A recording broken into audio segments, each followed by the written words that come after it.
Good morning to all of you dear students. आज मैं आपको जो आपकी फ्लेमिंगो बुक है 12th क्लास के लिए उसका जो लेसन नंबर 5 हमारा चल रहा था तो उसका पार्ट नंबर 6 करेंगे। अभी तक 5 पार्ट्स इस लेसन के हो चुके हैं। आज ही आपके लिए पार्ट नंबर 6 है। अगर जिन बच्चों ने पिछली वीडियो नहीं देखी हैं तो वो भी मेरे चैनल पर जा कर के पिछली वीडियोज़ को देख सकते हैं। मेरे चैनल का नाम है English by Manjeet MANJIT, Singh SINGH, लठवाड़ LATHWAL। तो इस चैनल पर विजिट करके आप पिछली वीडियोज देख सकते हैं। तो चलिए स्टार्ट करते हैं। दिस सेटलमेंट, दिस सेटलमेंट यानी ये जो समझौता था, सेटलमेंट होता है समझौता, वाज एडोप्टेड इसको अपना लिया गया, यूनानिमसली यानी सर्वसम्मति से। इस समझौते को सभी की सहमति से अपना लिया गया। बाय द कमीशन, और किसने अपनाया है? कमीशन ने, यानी आयोग ने अपनाया है। By the commission. Gandhi explain, Gandhi ji ने कहा, व्याख्या की, that the amount of the refund, यानी जो पैसा रिफंड करना था, जो पैसा वापस मिलना था, the amount of the refund was less important, वो ज़्यादा महत्वपूर्ण नहीं था। वाज लेस इम्पोर्टेंट यानी वो कम महत्वपूर्ण था। देन द फैक्ट, उस तथ्य की बजाय, उस फैक्ट की बजाय, डेट द लैंडलॉर्ड्स यानी जो जमींदार हैं ना, हैड बीन ओब्लाइज उनको बाध्य होना पड़ा, जमींदारों को मजबूर होना पड़ा, बाध्य होना पड़ा, to surrender part of the money, तो उनको पैसा देने के लिए बाध्य होना पड़ा। सरेंडर करना मतलब अपने आप को हवाले करना, तो उनको बाध्य होना पड़ा पैसा देने के लिए।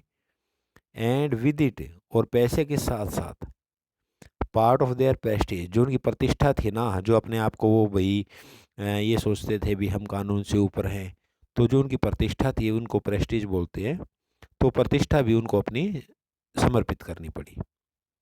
तो एक तो पैसा भी देना पड़ा उनको और साथ में उनको अपनी प्रतिष्ठा भी समर्पित करनी पड़ी, यानी कानून के सामने उनको झुकना पड़ा। देयरफॉर, इसीलिए, as far as the peasants were concern, यानी जहाँ तक पीजेंट्स का संबंध था, पीजेंट्स किसानों को कहते हैं, जहाँ तक किसानों का कंसर्न, कंसर्न होता है संबंध, तो जहाँ तक किसानों का संबंध था, द प्लांटर्स जो जमींदार थे, हैड बिहेव्ड वे इस तरह से व्यवहार करते थे, एज लॉर्ड्स जैसे कि वो उनके स्वामी हों। अबव, अबव, अबव मीन्स होता ऊपर, अबव द लॉ, और वे किससे ऊपर हों? वे अपने आप को किससे ऊपर मानते थे? द लॉ, कानून से ऊपर मानते थे। नाउ द पीजेंट्स सा डैट, अब किसानों ने देख लिया, नाउ द पीजेंट्स सा डैट, अब किसानों ने क्या देख लिया? ही हैड राइट्स, भाई उनके अधिकार हैं, किसानों के अधिकार हैं, एंड डिफेंडर्स, और उनके रक्षक भी हैं, यानी उनकी रक्षा करने वाले भी हैं। ही लर्न कोरेज, तो किसानों में क्या आ गया था भाई? किसानों में साहस आ गया था। ही की जगह हम क्या कह सकते? दे, तो यहाँ पर क्या आ जाएगा? दे आ जाएगा। अभी दे लर्न कोरेज, यानी उनके अंदर क्या आ गया था? किसानों के अंदर साहस आ गया था। Events justified Gandhi ji position, तो इवेंट्स जो घटनाएं घटी थी, जस्टिफाइड उन्होंने सिद्ध कर दिया, गांधी जी पोजीशन यानी गांधी जी की जो स्थिति थी, तो उन स्थिति को, उस स्थिति को, गांधी जी की स्थिति को सही साबित कर दिया, यानी गांधी जी की जो बातें थी उन सभी बातों को घटनाओं ने बिल्कुल सही साबित किया। Within a few years, कुछ ही वर्षों में, within a few years, the British planters जो अंग्रेज जमींदार थे, the British planters abandoned their estates, abandoned का मतलब होता है छोड़ना यानी त्यागना, एबेंडेंड देयर एस्टेट्स यानी उन्हें अपनी ज़मीनों को छोड़ना पड़ा। एस्टेट होता है जागीर, जमीन। विच रिवर्टेड टू द पीजेंट्स, और वे ज़मीनें किसको रिवर्ट कर दी गई? किसको लौटा दी गई? पीजेंट्स को। वे ज़मीनें किसको लौटा दी गई? पीजेंट्स यानी किसानों को वे ज़मीन लौटा दी गई। Indigo, Indigo share cropping disappeared, तो जो इंडिगो शेयर क्रॉपिंग थी भाई, जो इंडिगो यानी जो नील की खेती की जाती थी, और वो भी बटाई पर, शेयर क्रॉपिंग का मतलब बटाई, नहीं है भाई, कुछ हिस्सा अपने पास रख लेना, बाकी का हिस्सा अंग्रेजों को दे देना, इसको क्या कहते थे, शेयर क्रॉपिंग। तो डिसअपियर्ड यानी वो व्यवस्था जो अंग्रेजों ने लागू की थी वो क्या हो गई थी, डिसअपियर्ड यानी वो खत्म हो गई थी। Gandhi never contented himself, Gandhi ji स्वयं से कभी संतुष्ट नहीं होते थे भाई। Gandhi never contented with large political और इकोनॉमिक सॉल्यूशन, जब भी वे कोई राजनीतिक या आर्थिक समाधान करते थे तब गांधी जी कभी संतुष्ट नहीं थे भाई। तो गांधी नेवर कंटेंटेड, गांधी जी कभी संतुष्ट नहीं हुए हिमसेल्फ खुद से, विद लार्ज पॉलिटिकल इन बड़े बड़े जो राजनीतिक कार्य किए उन्होंने, और जो इकोनॉमिक सॉल्यूशन जो निकाले, जो आर्थिक जो समाधान उन्होंने निकाले, इससे वे कभी संतुष्ट नहीं हुए। ही saw the cultural and social backwardness in the Champaran village. He saw उन्होंने क्या देखा, द कल्चरल, कल्चरल होता है सांस्कृतिक, एंड सोशल, और सोशल किसको कहते हैं, सामाजिक को, backwardness in the Champaran village यानी चंपारण के गांव में क्या फैली हुई है भी, वहाँ पर सामाजिक भी और सांस्कृतिक भी दोनों तरह का पिछड़ापन है। कहाँ पर है भाई, कहाँ पर, चंपारण में। चंपारण कहाँ पड़ता है, बिहार में। तो बिहार में उन्होंने दोनों तरह का पिछड़ापन देखा, and wanted to do something, और वे कुछ करना चाहते थे, अबाउट इट इमीडिएटली, और वो तुरंत ही इसके बारे में कुछ करना चाहते थे। कौन करना चाहते थे, Gandhi ji. He appeared for, he appealed for teachers, he appealed for teachers, he appealed for teachers, उन्होंने टीचरों से प्रार्थना की। महादेव देसाई, जो महादेव देसाई थे, एंड नरहरि पारेख थे, टू यंग मैन, वे दो युवा व्यक्ति थे, हु हैड जस्ट ज्वाइन, जो अभी अभी शामिल हुए थे, गांधी एज ए डिसिपल, यानी वे अभी अभी गांधी जी के शिष्य बने थे, एंड देयर वाइफ्स, और जो उनकी पत्नियां थी, वॉलंटियर्ड फॉर द वर्क, तो इसलिए वे अपनी इच्छा से सामने आ गए भाई, यानी हम ऐसा काम करेंगे, यानी हम बच्चों को पढ़ाएंगे। तो वे टीचर भी नियुक्त कर दिए गए। इसके बाद है सेवरल, सेवरल मोर केम, यानी और भी आ गए, इसके अलावा और भी कई सारे व्यक्ति आ गए, ये सारे टीचर आ गए, फ्रॉम बॉम्बे, कहाँ से आए हैं, बॉम्बे से, पूना से, and other distant parts of the land, और ज़मीन के दूर दूर के हिस्सों से टीचर आ गए वहाँ पर पढ़ाने के लिए। देवदास, गांधी जी यंगेस्ट सन, यानी गांधी जी के सबसे छोटे बेटे का क्या नाम था, देवदास। अराइव्ड फ्रॉम आश्रम, तो वो भी आश्रम से वहाँ पर पहुँचा, and so did misses Gandhi ji, और जो गांधी जी की पत्नी थी वे भी वहाँ पर पहुँच गई। Primary schools were open in 6 village, तो 6 गांवों में प्राथमिक विद्यालय खोले गए, 6 गांवों के अंदर प्राथमिक विद्यालय खोले गए। कस्तूरबाई, जो गांधी जी की पत्नी थी कस्तूरबा, टोट द आश्रम रूल्स, तो उन्होंने आश्रम के नियम सिखाए, ऑन पर्सनल क्लीनलीनेस, यानी अपने आप की सफाई कैसे करनी है, पर्सनल होता है खुद की, क्लीनलीनेस क्या मतलब होता है, सफाई करना, यानी अपने आप की सफाई कैसे आपने करनी है, एंड कम्युनिटी सैनिटेशन, और जो समुदाय है जहाँ पर आप रहते हो उसकी सफाई आपने कैसे करनी है। तो ये बातें किसने सिखाई हैं, कस्तूरबा ने। इसके बाद है भाई आपका हेल्थ कंडीशंस, जो स्वास्थ्य था, जो उसकी कंडीशन थी, जो उसके हालात थे, लोगों का जो स्वास्थ्य था, वर मिजरेबल, वो भी अच्छा नहीं था भाई, वो भी दयनीय था, मिजरेबल होता है दयनीय, यानी अच्छा न होना। गांधी गोट ए डॉक्टर, गांधी जी डॉक्टर प्राप्त कर लिया, टू वॉलंटियर हिज सर्विस, जो स्वेच्छा से अपनी यानी अपनी इच्छा से सेवाएं दे, फॉर 6 मंथ यानी 6 महीने तक। 3 मेडिसन्स वर अवेलेबल, 3 दवाइयाँ उपलब्ध थी।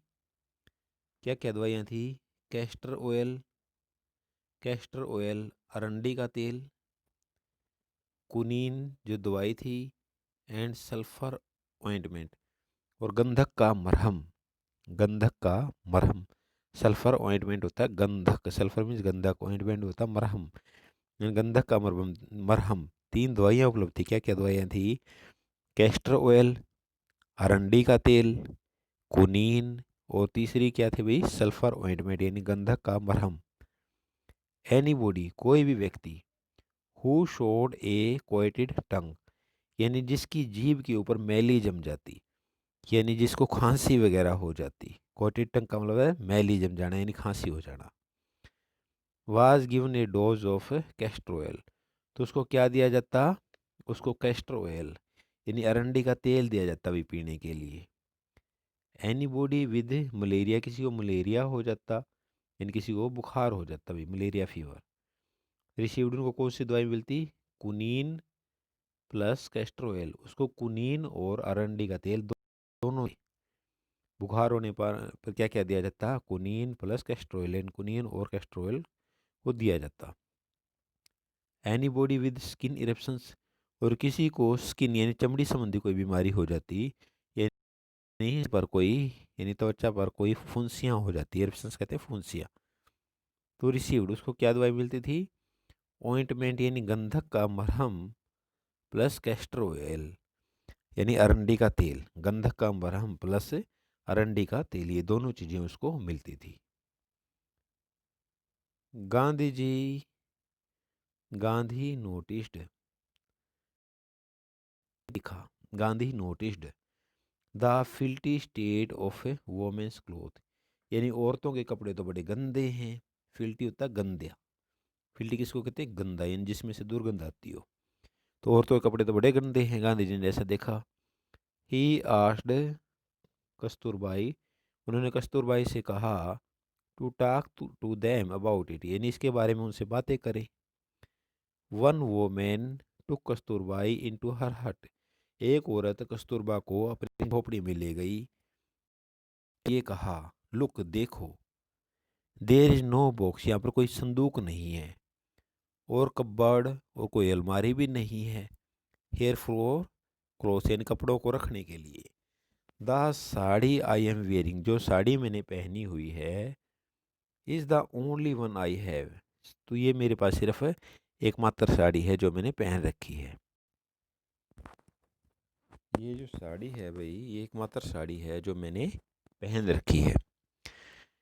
During his long stay in Champaran, यानी चंपारण में इतने लंबे समय रहने के बावजूद, तो during his long stay in Champaran यानी चंपारण में गांधी जी काफ़ी लंबे समय तक रहे, तो अपने इस लंबे ठहराव के समय Gandhi kept a long distance, तो गांधी ने दूर से ही नज़र बनाए रखी, वाच ऑन द आश्रम यानी आश्रम की क्रियाओं पर गांधी जी ने दूर से नज़र बनाए रखी। ही सेंट रेगुलर इंस्ट्रक्शन, उसने नियमित संदेशे भेजे, बाई मेल डाक के द्वारा, and asked for financial accounts, और वित्तीय जो अकाउंट्स है यानी जो पैसे संबंधी जो भी लेन देन है उसके बारे में भी उन्होंने पूछा, कि पैसा है आपके पास या कितना बचा हुआ है, नहीं बचा हुआ है, इन पैसे संबंधी जो रिकॉर्ड है वे भी मांगे। Once he wrote to the residents, एक बार वहाँ के आश्रम के रहने वाले लोगों को उन्होंने क्या लिखा, that it was time to fill in the old latrine, यानी अब पुरानी जो लेटरिन हैं उनको बंद करने का समय आ गया है, जो ट्रेंचेज जो उसकी खाइयाँ थी उनको बंद करने का समय आ गया है, एंड डिग न्यू वंस, और नई खाइयाँ खोदने का समय आ गया है। पुरानी खाइयों को आप बंद कर दो, जो पुरानी लेटरिन की खाइयाँ बना रखी थी उनको आप बंद कर दो, एंड डिग न्यू वंस, और नई खाइयाँ खोद लो, अदरवाइज अगर आपने ऐसा नहीं किया, द ओल्ड वंस, जो पुरानी जो लेटरिंगे हैं, would begin to smell bad, उनसे भाई दुर्गंध आनी शुरू हो जाएगी, तो ऐसा उन्होंने कहा, नहीं तो पुरानी लेटरिंगों से दुर्गंध आनी शुरू हो जाएगी, तो पुरानी लेटरिंगों को बंद करके नई लेटरिंग खोल आप खुदाई कर दो उसकी। इसके बाद अभी आपका